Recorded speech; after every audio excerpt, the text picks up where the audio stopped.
नमस्कार। आज हम डिस्कस करेंगे इंपॉर्टेंट नेशनल इंटरनेशनल अफेयर के क्वेश्चन। आप करंट अफेयर भी कह सकते हैं। डेली बेसिस पर जो भी करंट अफेयर के क्वेश्चन बनते हैं उनको यहाँ पर डिस्कस करते हैं हम। ये उत्तीर्ण सीरीज है, ये डेली बेसिस पर ही कवर करने के लिए चलाई है। चाहे पिछले 1-2 दिनों में कोई बने हों, पिछले 3-4 दिनों में कोई बने हों, सारे क्वेश्चंस यहाँ पर कवर कर लिए जाते हैं ताकि आपको आने वाले, चाहे पीजीटी पेपर 1 का एग्जाम है, चाहे पेपर 1 का ही एग्जाम हो किसी और एग्जाम का, या फिर आपका अलाइड सर्विसेज का एग्जाम है, यहाँ पर हेल्प मिल सके। और डेफिनेटली हेल्प मिलेगी भी, जैसे कि पहले भी वो मिलती रही है। अभी डिस्कशन क्वेश्चन नंबर 1 से वो स्टार्ट करेंगे। सबसे पहले क्वेश्चन में बोलते हैं, India's first Sainik school for girls has been inaugurated in which of the following state UT.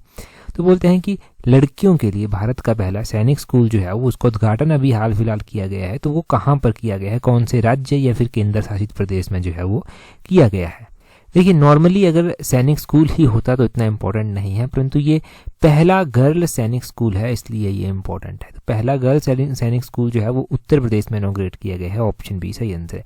अब ये उत्तर प्रदेश में इनॉग्रेट किया गया है, पूरा नाम क्या है और किस तरह से, पूरी बातें हैं जो एग्जाम में पूछी जा सकती हैं। देखो, संबित गुरुकुलम बालिका सैन्य विद्यालय इसका नाम रखा गया है।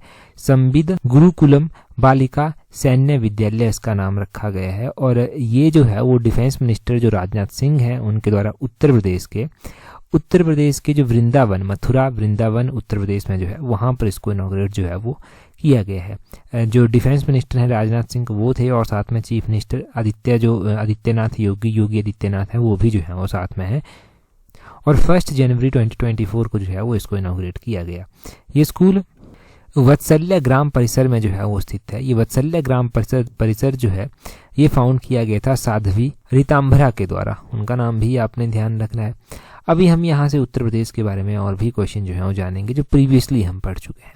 अब देखो, प्रीवियसली उत्तर प्रदेश के बारे में क्या क्या क्वेश्चन वो हमने जाने हैं, उनको वो एक बार रिवाइज करते हैं। आपको फटाफट वो क्वेश्चन याद आने चाहिए। पहले तो इससे पहले वाले एडिशन में क्वेश्चन पढ़ा था कि किस स्टेट गवर्नमेंट ने किस स्टेट ने वो नवंबर 25 को वो नो नॉन वेज डे वो डिक्लेयर किया है। तो उत्तर प्रदेश सरकार के द्वारा ही वो 25 नवंबर को नो नॉन वेज डे वो डिक्लेयर किया गया है।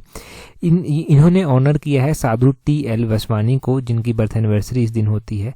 ये नॉन वायलेंस को प्रमोट करते थे, और ये प्रमोट करते थे जो जानवरों की हत्या की जाती है और फिर बाद में मांस उसका बेचा जाता है, तो उसके लिए भी ये वो विरोध करते थे। तो इनकी बर्थ एनिवर्सरी थी और इसको डिक्लेयर किया गया है। तो ये सारी इंपॉर्टेंट बातें हो गई। अगला क्वेश्चन वो देखते हैं हमारे पास क्या है। नेक्स्ट क्वेश्चन देखते हैं हमारे पास क्या पूछा गया है। नेक्स्ट क्वेश्चन में पूछा गया है, from where XPoSat ISRO satellite to study black holes launched from Jan 1 2024। तो बोलते हैं कि यहाँ पर बोला गया है कि ब्लैक होल का अध्ययन करने के लिए वो इसरो के द्वारा वो उपग्रह एक लॉन्च किया गया है, जिसका नाम है एक्सपोसैट 1। एक्सपोसैट उसका नाम है, और ये 1 जनवरी 2024 को लॉन्च किया गया है। अब पूछा यहाँ पर असल में ये गया है कि कहाँ से इसको लॉन्च किया गया है। तो इसको लॉन्च किया गया है कहाँ से, श्रीहरिकोटा से। ऑप्शन सी वो सही आंसर है। अब यहाँ से संभावना है कि यहाँ से क्वेश्चन वो बनेगा एग्जाम में। क्यों बनेगा? क्योंकि 1 जनवरी 2024 को वो इसको लॉन्च किया गया है। दूसरा, इंडिया वो सेकंड ऐसी कंट्री बनी है जिसने वो इस तरह का एक्सपोसैट वो लॉन्च किया है। अभी जो एक्सपोसैट है ना, ये है क्या, पूरा नाम क्या है इसका एक्सपोसैट का? X stand for X-ray. X-ray के बारे में आपने सुना है ना। और PO स्टैंड फॉर पोलैरीमीटर, और SAT स्टैंड फॉर सैटेलाइट। तो एक्सरे पोलैरीमीटर सैटेलाइट, ये इसका पूरा नाम है। और जनवरी 1 को इसको लॉन्च किया गया है श्रीहरिकोटा में, जो सतीश धवन स्पेस सेंटर है। सतीश धवन स्पेस सेंटर से वो इसको लॉन्च किया गया है। और इंडिया इससे पहले और भी बड़े मेजर मिशन लॉन्च कर चुका है, जैसे कि कौन से मिशन? आदित्य L1 हमने लॉन्च किया था, सन के ऊपर हमने इसको भेजा है। इसके अलावा चंद्रयान 3 को लॉन्च किया गया था। चंद्रयान 3 जिस दिन वहाँ पर लैंड किया गया, जैसे कि 23 अगस्त को लैंड किया गया, तो 23 अगस्त को इंडिया ने कहा कि हम नेशनल स्पेस डे वो इस दिन मनाएंगे। आदित्य L1 भी सक्सेसफुल रहा, चंद्रयान 3 भी सक्सेसफुल रहा। अब ये एक्सपोसैट वो लॉन्च किया गया है इसरो के द्वारा। और श्रीहरिकोटा वो कौन से स्टेट में पड़ता है? तो ये आंध्र प्रदेश में वो पड़ता है। क्वेश्चन ये भी बन सकता है कि कौन से स्टेट से वो इसको लॉन्च किया गया है, तो वो भी ध्यान रखना है कि आंध्र प्रदेश से उसको लॉन्च किया गया है। एक्सपोसैट का पूरा नाम आपको पता होना चाहिए, इसरो का पूरा नाम पता होना चाहिए। इंडियन स्पेस रिसर्च ऑर्गेनाइजेशन इसका पूरा नाम है इसरो का। इसरो की स्थापना कब की गई थी और प्रेजेंट टाइम में इसके चेयरमैन कौन है?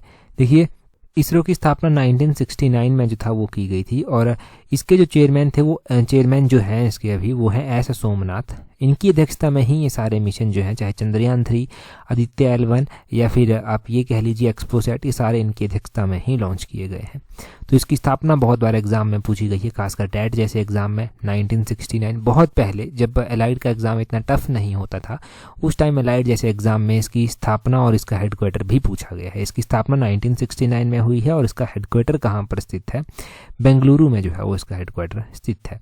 आपने ध्यान रखना है कि इसरो के चेयरमैन के बारे में भी कई बार पूछा गया है, परंतु उस टाइम नए नए वो अपॉइंट हुए थे तब उनके बारे में पूछा गया था।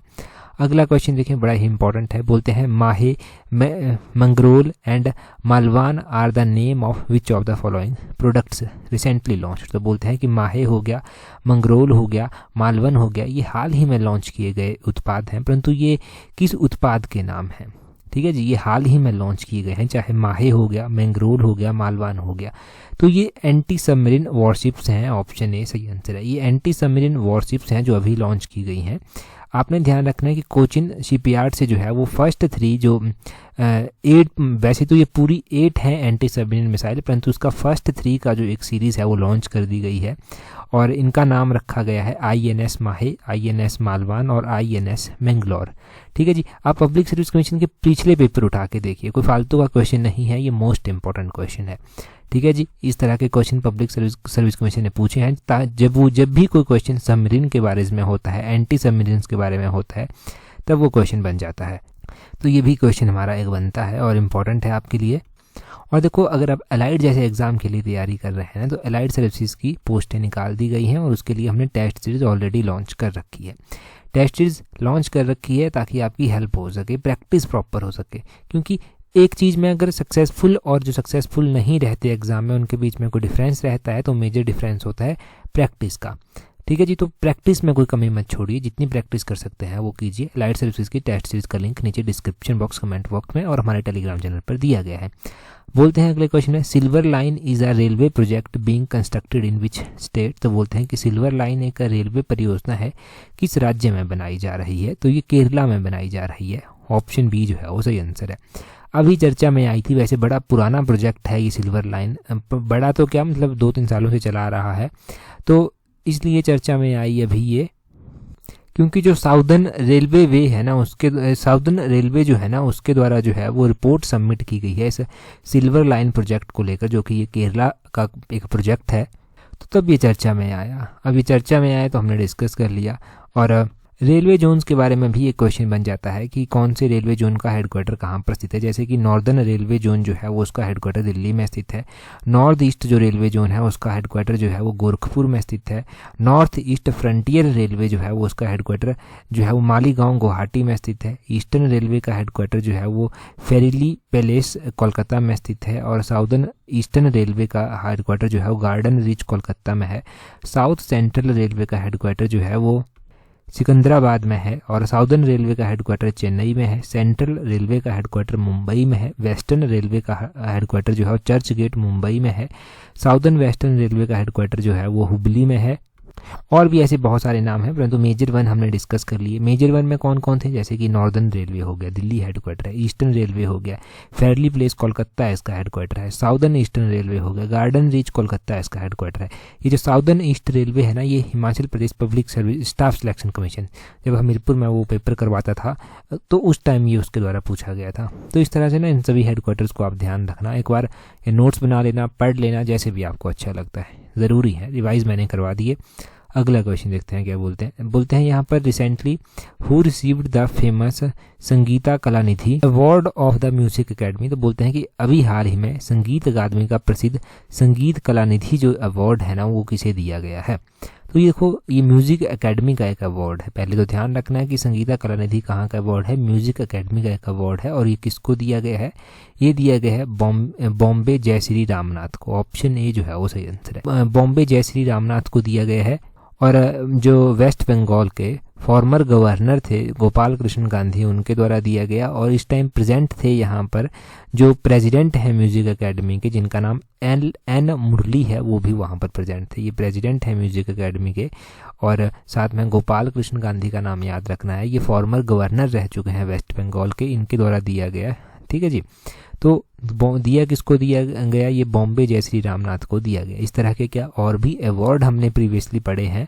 अगर पढ़े हैं तो वो कौन कौन से अवार्ड हैं और किस किस को दिए गए? जैसे कि हमने एक एडिशन में पढ़ा था साहित्य अकेडमी अवार्ड 2023 में कितने अवार्ड ये दिए गए। तो साहित्य अकेडमी अवार्ड जो है वो 2023 में 24 लैंग्वेजेस में जो था वो दिया गया था। तो क्वेश्चन पूछा जाएगा कितनी लैंग्वेजेस में दिया गया था? 24 लैंग्वेजेस में ये साहित्य अकेडमी अवार्ड दिया गया था। और साहित्य अकेडमी अवार्ड की स्थापना कब की गई थी? 1954 में ये साहित्य अकेडमी अवार्ड जो था वो एस्टेबलाइज हुआ था। इससे पहले भी हमने एक अवार्ड पढ़ा था कि पाकिस्तान का जो हाईएस्ट सिविलियन अवार्ड है वो किसको दिया गया है। तो 4th इंडियन बने हैं जिनको ये हाईएस्ट सिविलियन अवार्ड दिया गया है। पाकिस्तान का जो सर्वोच्च नागरिक पुरस्कार है वो है डॉक्टर सैयदना मुफद्दल सैफुद्दीन। ठीक है जी। तो सैफुद्दीन आप एक तरह से ध्यान रख लेना, इनको जो है ये दिया गया है। और हिमाचल से तो अर्जुन अवार्ड आपको पता ही है, रितु नेगी को जो है वो दिया गया है, कबड्डी की प्लेयर हैं। तो ये सारे अवार्ड जो हैं हम प्रीवियसली पढ़ चुके हैं। रिवाइज हो गए ना सारे के सारे अवार्ड, बस रिवीजन करना इंपॉर्टेंट है। हमारा टारगेट क्या होता है हमेशा ही? हमारा टारगेट होता है कि जो पीछे चीज़ें पढ़ी हैं उनको रिवाइज किया जाए और जो नई चीज़ें बन रही हैं उनको अच्छे से डिस्कस किया जाए। और आप भी कोशिश किया करें कि अगर आपको कोई भी इंपॉर्टेंट पॉइंट लगता है तो उसको नोट किया करें, क्योंकि हर चीज़ ना एग्ज़ाम तक याद नहीं रहेगी। आज आप पढ़ेंगे 7 दिनों तक याद रहेगा, ज़्यादा से ज़्यादा 15 दिनों तक याद रहेगा। अगर रिवाइज नहीं करेंगे तो एग्ज़ाम आते आते वो भूल जाएगा। तो नोट्स ज़रूर बनाएं, छोटे छोटे नोट्स आपके होने चाहिए अपने हिसाब से आपके, जिनमें इंपॉर्टेंट पॉइंट्स आपने लिखे हों। अगला क्वेश्चन देखें, बोलते हैं where has the world's tallest Natarajan statue been installed. तो बोलते हैं कि विश्व की सबसे ऊंची नटराज की प्रतिमा कहाँ पर स्थापित की गई है। तो विश्व की सबसे ऊंची नटराज की प्रतिमा जो है वो भारत मंडपम में जो है वो की गई है। भारत मंडपम जो है वो सही आंसर हो जाएगा, यहाँ पर की गई है। चलो सही बात है। वर्ल्ड का टॉलेस्ट जो नटराजन स्टैचू है ना वो इंस्टॉल किया गया है G20 समिट का यहाँ पर वेन्यू था भारत मंडपम में, यहाँ पर किया गया है। इट इज़ 20 फीट टॉल, ये 27 फीट लंबा है, ये आपने ध्यान रखना है। और ये जो क्रिएट किया गया है ना, तो ये स्किल्ड वर्कर्स के द्वारा जो है वो क्रिएट किया गया है। तमिलनाडु के स्वामी मल्लाई के जो है ये प्रसिद्ध स्किल्ड वर्कर थे जिनके द्वारा जो है इसको बनाया गया है। इसमें एंशियंट मेथड जिसको लॉस्ट वैक्स कहते हैं उसके द्वारा कास्टिंग जो है वो की गई है। उस तरह का मेथड जो है वो यहाँ पर अपनाया गया है। तो वर्ल्ड का टॉलेस्ट नटराजन स्टैचू अब आपको पता चल गया कहाँ पर इंस्टॉल किया गया है। G20 की भी यहाँ पर बात हुई है। तो G20 की प्रेसिडेंसी 2023 में इंडिया के पास थी, तभी G20 बहुत ज़्यादा सुर्खियों में रहा। G20 के बारे में क्वेश्चन बन सकता है कि G20 की जो लास्ट मीटिंग थी ना वो कहाँ पर हुई थी। तो देखो G20 की लास्ट मीटिंग ना वर्चुअल माध्यम से हुई थी। तो ये मीटिंग ना नवंबर 22 को हुई थी, नवंबर 22 को हुई थी। इसको जो था वो वर्चुअल फॉर्मेट में जो था वो किया गया था। तो इसकी कोई एग्जैक्ट कोई स्थान, इसकी लोकेशन नहीं रह पाई, क्योंकि वीडियो कॉन्फ्रेंसिंग के माध्यम से कर लिया होगा, वर्चुअल माध्यम से कर लिया होगा, जैसे भी ठीक लगा होगा। तो वो भी आपने यहाँ पर नोट करना है जी। टॉलेस्ट नटराजन स्टैचू भी क्वेश्चन सॉल्व हो गया। अगला क्वेश्चन देखते हैं हमारे पास क्या पूछा गया है नेक्स्ट क्वेश्चन में बोलते हैं what is India's goods and services tax collection in October 2023। तो देखो इंडिया की जो 2000 दिसंबर होगा, यहाँ पर नवंबर नहीं, यहाँ पर अक्टूबर दिसंबर करना है यहाँ पर, ठीक है। PDF में आपको ये करेक्ट करके मिल जाएगा बेशक। दिसंबर 2023 में बोलते हैं कि इंडिया का जो GST संग्रह है वो कितना है, वस्तु एवं सेवा कर है वो कितना रहा है। देखो दिसंबर 2023 में अगर इंडिया की GST कलेक्शन की हम बात करते हैं ना कि कितना रहा है, तो वो रहा है 1.64 लाख करोड़। ऑप्शन बी जो है वो सही आंसर है। ये इंडिया का GST कलेक्शन जो है वो रहा है दिसंबर 2023 के लिए, ठीक है। कंफ्यूज मत हो जाना मंथ को लेकर, क्योंकि हर एक मंथ के एंड में ना ये निकाल दिया जाता है। तो अभी अब हमारे पास देखने को आया कि दिसंबर 2023 का GST कलेक्शन इंडिया का निकाला गया 1.64 लाख था। इससे पहले हम नवंबर और अक्टूबर का डिस्कस जो है वो कर चुके हैं GST की कलेक्शन। देखो अगर हम बात करें इससे पहले कि जीएसटी का रेवेन्यू जो नवंबर महीने में हमें प्राप्त हुआ था वो कितना हुआ था, तो वो था 1.68 लाख करोड़। ठीक है, ये आपने ध्यान रखना है। और इससे पहले भी अगर हम बात करें कि हमने कौन सा मंथ का डिस्कस किया था, तो हमने अक्टूबर मंथ का जो था वो डिस्कस किया था, उस मंथ था 1.72 लाख करोड़। ठीक है, तो ये ना इस मंथ का जो रहा है ये थोड़ा सा इंपॉर्टेंट इसलिए है क्योंकि प्रीवियस के मंथ को देखें तो ये थोड़ा सा लोएस्ट जो है वो रहा है। नवंबर में भी ज़्यादा था, अक्टूबर में भी जो था वो ज़्यादा था। अगर इसी को कंपेयर किया जाता है पिछले साल 2022 दिसंबर के साथ, ठीक है ना, ये तो दिसंबर 2023 का है, हम बात कर रहे हैं 2022 दिसंबर की, तब भी जो है हमें डिक्रीज देखने को नहीं मिल रहा। तब हमें देखने को मिलता है कि ये हाइयर रहा है, 10% जो है वो हाइयर रहा है as compared to previous year. मतलब इस साल दिसंबर 2023 और पिछले साल दिसंबर 2022 को कंपेयर करेंगे तो इस साल का ज़्यादा है, और दिसंबर 2023 को नवंबर 2023 और अक्टूबर 2023 से कंपेयर करेंगे तो वो कम है। ठीक है जी, बड़ा सिंपल सा कॉन्सेप्ट था, अगर समझ आ गया आपको तो एटलीस्ट ये लास्ट 3 मंथ के आप जीएसटी कलेक्शन याद रखना। जीएसटी के बारे में जीके का बेसिक क्वेश्चन बन जाता है कि जीएसटी को इंडिया में कब जो था वो इंट्रोड्यूस किया गया था, तो 2017 में जो था वो इसको इंट्रोड्यूस किया गया था। एग्जैक्टली बात करें तो 1 जुलाई 2017 को जो था वो इसको इंट्रोड्यूस किया गया था, ये आपने ध्यान रखना है। और जीएसटी डे भी जो है वो मनाया जाता है। जीएसटी डे जो है वो कब मनाया जाता है, तो 1 जुलाई को जो है वो जीएसटी डे जो है वो मनाया जाता है। ठीक है, अगला क्वेश्चन देखते हैं हमारे पास क्या है। यहाँ से भी कॉन्सेप्ट क्लियर हो गए। अगले क्वेश्चन में बोलते हैं, यहाँ पर बोलते हैं recently Guinness world record for the largest tabla ensemble take place with 1500 tabla performers gathering in which of the following city. तो बोलते हैं कि हाल ही में सबसे बड़े तबला समूह का गिनीज वर्ल्ड रिकॉर्ड बनाया गया है। इसमें जो है वो 1500 तबला वादक जो हैं वो निम्नलिखित में से किस शहर में जो था वो एकत्रित हुए थे। देखो 1500 तबला वादक जो था वो एक साथ इकट्ठे हुए तबला परफॉर्म करने के लिए, और ये गिनीज वर्ल्ड रिकॉर्ड में जो था वो एंटर किया गया। तो ये जो था वो ग्वालियर की घटना है, ग्वालियर की बात है, ये घटना नहीं, ग्वालियर की ये बात है। अगर हम बात करते हैं यहाँ से कुछ और भी इसके बारे में, देखो यहाँ पर हिस्टोरिकल एक गैदरिंग रही ग्वालियर फोर्ट में। 1500 तबला प्लेयर जो है यहाँ पर असेंबल हुए, परफॉर्म किया उन्होंने तबला को, और वंदे मातरम बीट जो था वो रखी गई थी जिसके ऊपर परफॉर्म किया गया। और ये इवेंट जो था वो हेल्ड किया गया था ग्वालियर सिटी में। यहाँ पर दिसंबर 25 को जो है वो इसको क्या किया गया, ऑर्गेनाइज किया गया। अब यहाँ से ना अगर आपने मंथली सीरीज हमने चलाई है वो आपने देखी होगी ना, तो वहाँ से आपके मन में एक क्वेश्चन अभी आ गया होगा फटाफट से। यूनेस्को का क्वेश्चन है। हमने यूनेस्को के क्या क्वेश्चन पढ़े थे कि यूनेस्को के द्वारा जो है वो ग्वालियर को जो है वो इंक्लूड किया गया है अपने क्रिएटिव सिटीज़ नेटवर्क में, परंतु कौन सी कैटेगरी में किया गया है, तो ग्वालियर को म्यूज़िक की कैटेगरी में जो है वो क्या किया गया है, म्यूज़िक की कैटेगरी में जो है वो ऐड किया गया है यूनेस्को के द्वारा। ये आपने ध्यान रखना है। और हमने वहीं पर एक सिटी भी पढ़ी थी, कोझिकोडे करके सिटी थी, वो उस सिटी को जो है वो क्रिएटिव सिटीज़ नेटवर्क में जो है वो ऐड किया गया है। और कोझिकोडे जो है वो लिटरेचर की श्रेणी में जो है वो ऐड किया गया है। ठीक है, ये आपने ध्यान रखना है कि ये लिटरेचर की श्रेणी में ऐड किया गया है और ग्वालियर म्यूज़िक की श्रेणी में जो है वो ऐड किया गया है 2023 में। 2023 नवंबर की ये बात है जब इनको ऐड किया गया था।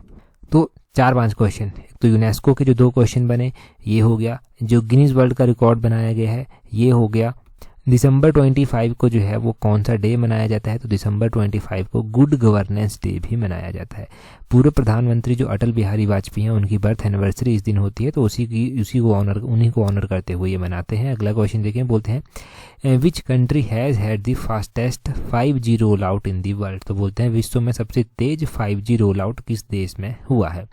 सबसे 5G का जो सबसे फास्टेस्ट रोल आउट है ना वो इंडिया में ही हुआ है। अपना देश इंडिया जो है ना वहीं पर ये 5G का फास्टेस्ट रोल आउट जो है वो हुआ है। ठीक है, यहाँ पर आपने ध्यान रखना है कि पीएम मोदी ने जो था ये 5G सर्विसेज जो था वो 1 अक्टूबर 2022 को जो था वो लॉन्च की थी, और विद इन 8 महीनों के अंदर अंदर जो था वो 2 लाख 5G साइट्स जो था वो कवर की गई। 700 डिस्ट्रिक्ट कवर किए गए जहाँ पर ये इंस्टॉल किया गया।